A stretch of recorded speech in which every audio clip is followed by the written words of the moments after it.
Case number 2. Sheila Minta. Oya complainant. He no free buy. SCCR Accra. Why no one require to pair of fair Accra and a kwabene kumi. One also ewo and cry. Na case ya sister. Akosi agwa abwaje SOMPA cry. One no ye production ni na awode emane yen na nyankopon. Enhyira ne papa pa anti akọ yedase ye ni aso. Wabapa eti say man so na jawo sana wabobon. Man pa cho me ho ye. Your Bible Quran be focus ya kasa preko snap. Bodu ane cross up de. Me pa cho me pe snap ene na ebe ye ntem. Ayo, me de ho de was. Man snap ni podu ane. Ana man snap be nkum. Abrampa. Snap na manum so manum. Abije na anum snap no. Ah. Abije Kristo ni no to no no nsa. Wono no anum snap no. Na sa ne ka me ministry won ko nsi obi. Enye no kura abije wonye sa dawo bua. Na na brampa wo no wanum ensa no. Wo de wa hye ase papa. Yi ka sa preko no bra na no so manum. Ah. Maladu de wi se wo ye. Ka sa preko ni we. Maladi he. Eh, abrampa de wo ye no. Anya me amesro. Wa fa ka sa preko de akofia akodu fufu. David. Grache. Watch out on san bre. Maladu ni. Don san bra. Ni pese mu hunu. Maladi nya me a wanda roma. Ti ka sa preko no we.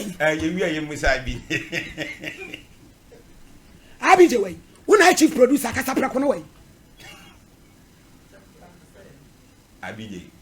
Be ahay TV so. Me pese ye be ko achi. Maladi.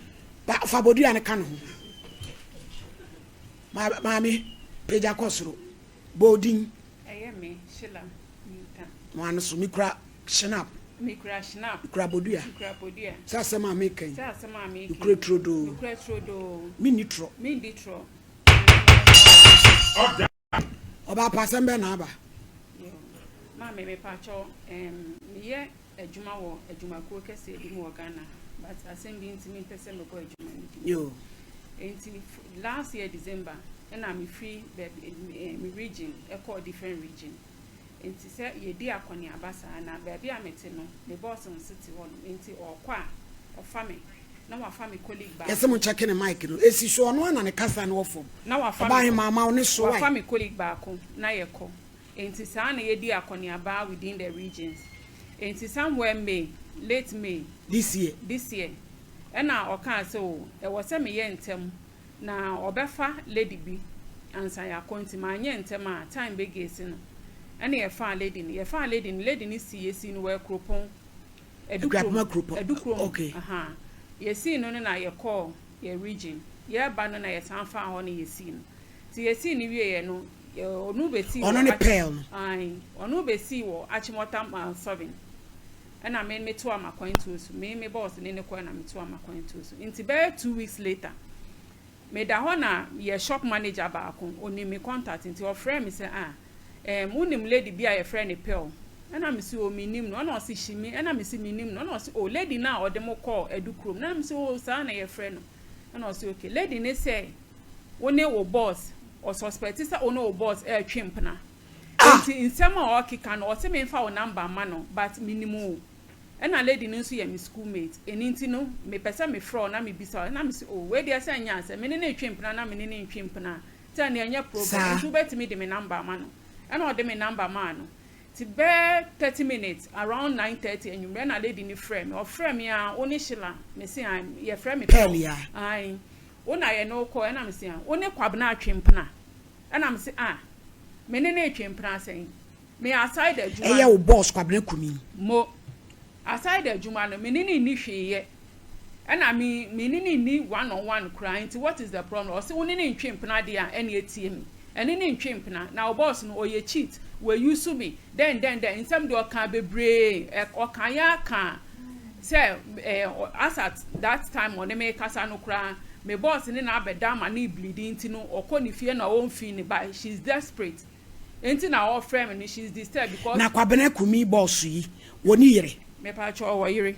hey eja kwabena kumi wachiri da ho se de ye ye ndia wachiri da ho wo yire bette se udi ye boni TV so empra ba akwa akotwe ye nya oba bia na ye sesa mo ne omotwe mpra wo wa ba bia nguase abo baba ka say auntie Sheila enti me yes ana okasa na otwa so nti ade achi anopa no within me na I felt say maybe say ya no crepa so ne me boss etwe mpna ne de okika kire me na ebia she's depressed and I said broken heart achi no asem ni nchire me okaka me say asem on me ka no sira me mama bo me boss amane enya say to create another problem ama no and I'm say okay enti ade chi na me texting the text message ni chira wo me and I'm say good morning sis I hope you are doing well don't worry everything will be fine and I'm there me ignore until going forward the lady ni frɛ me like or frɛ me or timi frɛ me kra me mfa e wo mu anu abe frɛ me or frɛ me a onsam de o can be pa na or kasa all ma won can be or ka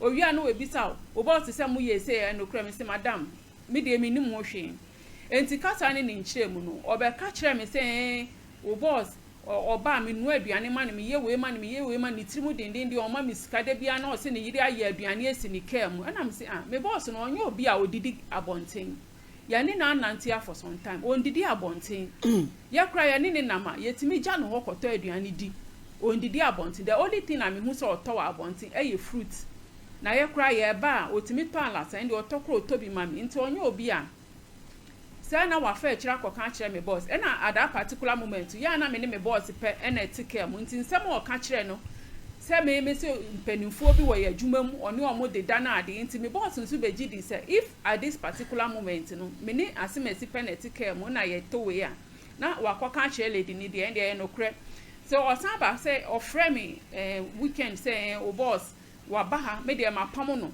na one ne ma ne yira ye ne baby sitter na ene ansam de okan de no uti a eba ne yira ye ne baby sitter ne yira ye ne say na me de ma pam no na ne yiri na ye ne maid honestly me ka che ne say sister enye be ma bia na obegye ne ba ama ne yiri akoye adwuma se uhu se be ma ye sa at that point ne de na ne hu ye machi enti me de me kan mu nukura kire no uhu se be ma ye sa no owodo e de ma ne yiri no na me nim say me boss me nim ne yiri me hia ne da ba me nim say odo ne yiri to the sense me crampo me me boss atena care mu ama na toka ama ne yiri so de ne ba jana it could be say lady no koye adwuma so we de me nua en say enya asem a e wo say yi na me say lady na ye ne anti like osan call back to me boss e ko kika ansem kire ne say Sheila say or ensem ne de bebre kwa ba ne nyina mu no an shedan ha me nti at a point no me boss by adwuma mu ya Accra station wo and obebisa me say Sheila wo ka kire me say me ma o sika bi but that money is not anything beyond mommy but me person me bisa wasem yi wa kuma mu na ka no kra kire me and am say o boss aden and na obisa me say ye den na akokika me ho nsem e kire lady na ye de ne call we na me say boss me o say maka den o say they are proofs ebi wa me no penalty care mu the lady said you said this and I'm say boss this is the scenario me dey can asem ne kire me it was a lady who was calling me and I'm a boss too ni can or call ye or say no kre eye dan ya e be daddy and I too ni ka call Quincy na lady now started texting me Kwabna said he me what text messages ni na obisa wa asem no na you denied just apologize and let everything go and I'm texting say I'm sorry I've not done anything why should I apologize for what I'm sorry I'm working and I'm cutting off and if he cutting off now I'm cutting and the voice notes messages atem didie me de me ho hihya me boss ka kira ne say me de me tata no me ho kanka o se me tena ne ka mu ana me ho bon voice message ni bi kura ka kira me say bi wase kankan wo fi ma me ni nyina wo me send ni ma producer abj bi wen o ma ya fa bi mu mai ai bono ha o de ma ne nkasa kakra eya asefam enti me ko sama no wa hemfie se me minima kuma mu pefe say the last thing I would do say if there be onu kra onu no ne ha wo ni sen wo bra na brabom na yire no empra keke no se bra ne ne twi akokwa wi mi eru kokwa obi afiase ka say enti me jai no kra na me ko sama no wa hemfie e na me ka kire me boss say me the way anema ko no ma ko sama lady no wa hemfie ba ayese wo me boss na me ka no kra kire on unjindi enti ya ko traditional court e ho de untimi ntwa ntro wo ho utwa ntra ebe you na me boss kan say hu hia na say me ya ade a me dwin ono so ne ho enti me nkoyi asem ne free ho initially me ka che ne say me nkoyi atam ne dos anya ade a me yi da enti later no ne me kasa ya kosi be bia na obi sa me say me koyi a na me say me koyi si odwan baako 1000 any shina me enti me boss aka no enti obi sa me say ni nyina ayesen na me si odwan ne de me nim na 1000 wanka ho asem biom ba me hu se o eye den a ye adwuma enti bia eben e betwi e bia wo chene bi no behia na me ankasa me di me sika ekoyi asem no na me twa bibia so mane koye ma lady ni ma blocking ni bibia ye adwuma kama me wo ho Saturday we na me hu se different number texting me hey stupid account manager you soon lose your job because wa ka kire me say me boss think kete say coming December na ye renew contract on my renew me contract amame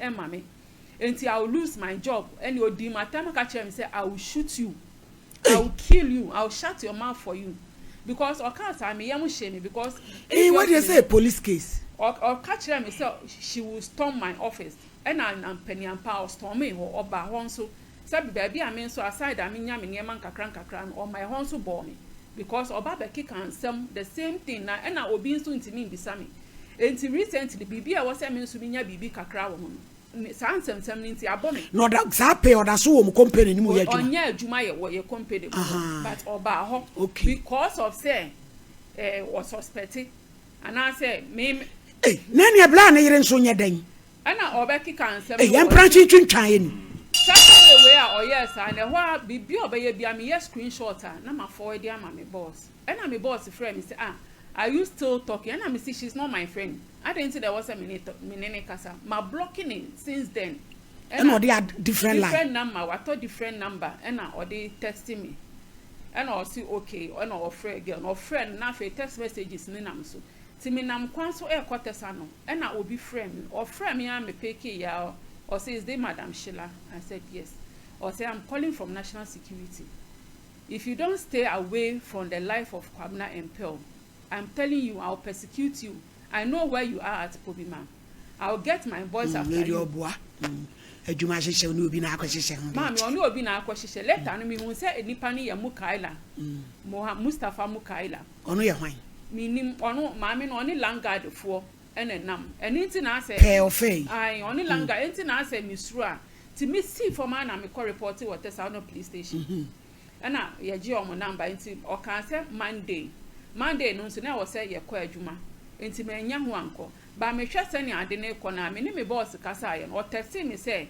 he doesn't want to dive deep into what the lady have said I told her but if I know I'm just bringing up stories to save my face I should say the truth and in fact me bufu ye make it come adwen kire ne papa me bufu ye because I'm seeing say omo me enu nyina me boss say lady no ono oya asase ho adwuma enti onim judges onim lawyers o police for the onim bebre lady no so aka kire me da say ono onim lawyers onim ho ahwan na police station emfa no ono krampo no oni prampram hini atwen pena da ono prampram ni timi ku kakra ono ko ne na anante na enye we ma cho wasem a wo kan yeni mo evidence and asem na wo kan no me ohini ni Genevieve amabrifa ye boa me ne me ye mem ye yi ho firim yeni ho asem bia ti asem bia ba eye wo na wo ka wasem yenim de wo kan no ho hye pa cho bebre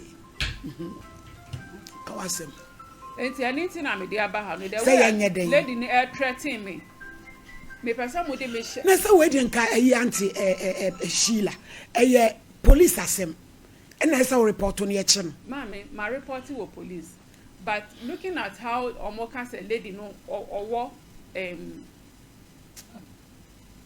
o boss ya na oda so ye adwuma no ho me pa cho me da so ye adwuma and I me na we de any so mbe yi wadi mama me nsro biom ye yi media me nsro biom adwuma ni de me ye Sheila no ma frɛ no omfa mo frɛ ne ye musa no te se ba oba nte ye mfa wo hye ne nsa mo and I be na bibia ye wa eye Sheila wo fe yi pearl of fe ai e ka mabo mi koyi asem ni free ho no ontua ne sika mami omo mi enu nyina. On the any be ma no na Kwabena kumi no na ese efre no. ono na ese friend because ono na akwa mere che nyina ade abafi ono na wakofa sa asem wi di aba to ono na ese friend because ade asem na wo ka no inhunu ekire hu animu wanya no Mr. Kwabena kumi no so mo me friend on peke ye brei akopase mama ne hu tese mana amaba ni bi ne di Yeah. Black Kwabena kumi ma he Yeah. ya frame so for mama wo hini ni me adwuma SOMPA TV su Kumase. Okay. Eya me ya paase me frɛ wo saa because asɛm no nya asɛm a yɛsɛ nkɛba ha but nipa no so untumi mpam no lady bi a frɛ no Shilamita me pa cho ni ɔse ne boss no na issue ya kokɔ so bebre fa baba a bi e frɛ ne Pearl of Fair ɔse ni poso obeku no o threaten no ba me kro kan asɛm si we di nke police case ɔse di aye no ɔpɛse yɛ de ne hyɛ ne nsa se bi ade be kye na wawu a yem hwehwɛ Pearl no na de ama yɛ frɛ wo ne sɛ ɔse asɛm no de kind of traditional court ama oboka o ka se wo betua nso wante ho hwe bio ti ano na yɛ srɛ sɛ wada woroma kwan yɛ bɛfa so a wo betua na yɛ nso asɛm na sumdwa aba to na me frɛ na na komi Matewai. na na komi what ne say What my catch and say me wanna be me pressure cross up. The matter issue with me, I kept telling him, sir.